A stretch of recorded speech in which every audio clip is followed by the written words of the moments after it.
আরে লরি দাদা থামলে কেন? পুরো চালিয়ে দাও একদম। তাহলে একটা জিনিস ভেবে দেখো, এরা নিজেকে কত বড় ক্রিয়েটার মনে করে। পিছন থেকে লরি আসছে, তাও পদু দুলিয়ে দুলিয়ে রিলস বানিয়ে যাচ্ছে। বলছি বৌদি, রাস্তাটা কি তোমার লেখা?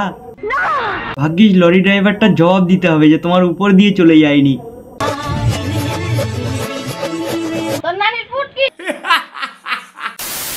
তো হারার মহাদেব বন্ধুরা, সবাই কেমন আছেন? নিয়ে চলে এসেছি আপনাদের জন্য আবার একটা মজার ভিডিও। তো ছোট বাচ্চারা এই ভিডিওটা থেকে দূরে থাকো, আর বড়রা মনোযোগ সহকারে দেখো।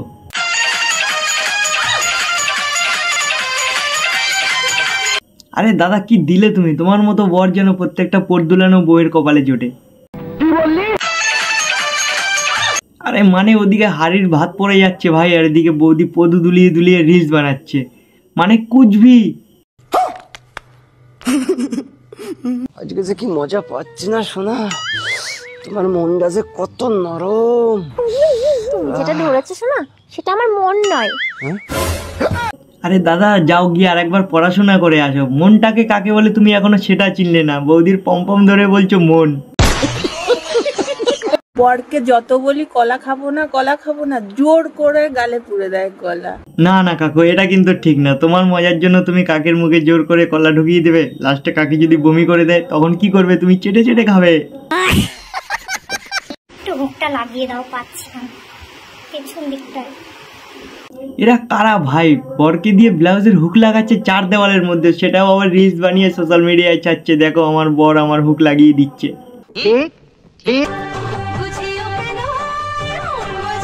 বুঝছি, তোমার মরণের চুলকানি উঠছে, মলম লাগাই দেবনি।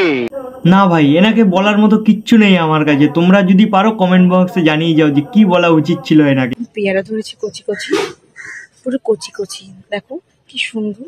আরে দিদি কচি মানে পুরোই কচি ওটা। এই একটা আরো দেখাচ্ছি, দেখো। কিন্তু দিদি কচি পেয়ারা খেতে একদম ভালো লাগে না, কষা মনে হয়। কিন্তু কচি ডাব খেতে খুব মজা লাগে, বুঝলে তো? বলেন কি? কারণ মদন দা তো বলেই দিয়েছে কচি জিনিসটাই আলাদা। তো হেই গাইস, এই যে শিয়ালদা স্টেশন দেখতে পাচ্ছ, পুরো আগে অন্ধকার ছিল। আমার বাবা আলোর ব্যবস্থা করে দেওয়ার পরে এখন চারি সাইডে শুধু আলো আর আলো, দেখতে পাচ্ছ? আচ্ছা দিদি, তোমার বাবা কি জোনাকি পোকা? যে জোনাকি পোকার পিছনে তো টিম টিম করে আলো জ্বলে, তাহলে তোমার বাবার পিছনেও নিশ্চয়ই আলো জ্বলে, তাই তো? তাই শিয়ালদা স্টেশনটা পুরো আলোকিত হয়ে গেছে।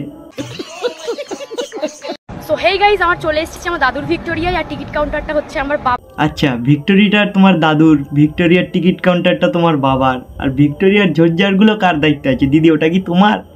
দেখো আবার দায়িত্ব নিতে নিতে তুমি না দিয়ে দাও দায়িত্ব আবার। হাই গাইস, এই শাড়িটা দেখছো? এই শাড়িটা হলো আমার বাবু আমাকে গিফট করেছে। আই মিন বিষাক্ত ছেলে গিফট করেছে, তোমরা ভাবতে পারছো? আরে দিদি, বিষাক্ত ছেলে দাদার এতটাই চুলকানি হয়নি যে ও তোমাকে এঙ্গেজমেন্ট করবে, বুঝতে পারলে তো? আর বিষাক্ত ছেলে দাদা যদি জানতে পারে এটা, তাহলে তোমার পিছনে এরকম ভাবে কিন্তু রোস্ট মেরে দেবে, বুঝতে পারলে?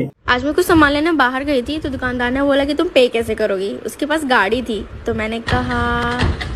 বাহ দিদি বাহ, তুমি পেমেন্ট করার যে পদ্ধতিটা খুঁজেছো, এটা যদি দুনিয়ার সব মেয়েটাই খুঁজে নেয় তোমার মতো, তাহলে তো গাড়িওয়ালারা গাড়িতে সকার দেওয়াটাই বন্ধ করে দেবে। কারণ তুমি যে পেমেন্ট তৈরি করেছো, এই পেমেন্ট তো দুনিয়ায় তোমার কাছে ছাড়া অন্য কারোর কাছে চলেই না। আচ্ছা, हमको सिखा रिया है। তো বন্ধুরা, আজকে আমার ভিডিওটা এখানেই শেষ। আর যদি আমার ভিডিওটা ভালো লাগে তাহলে লাইক কমেন্ট ফলো করে আমাকে সাপোর্ট দেবেন।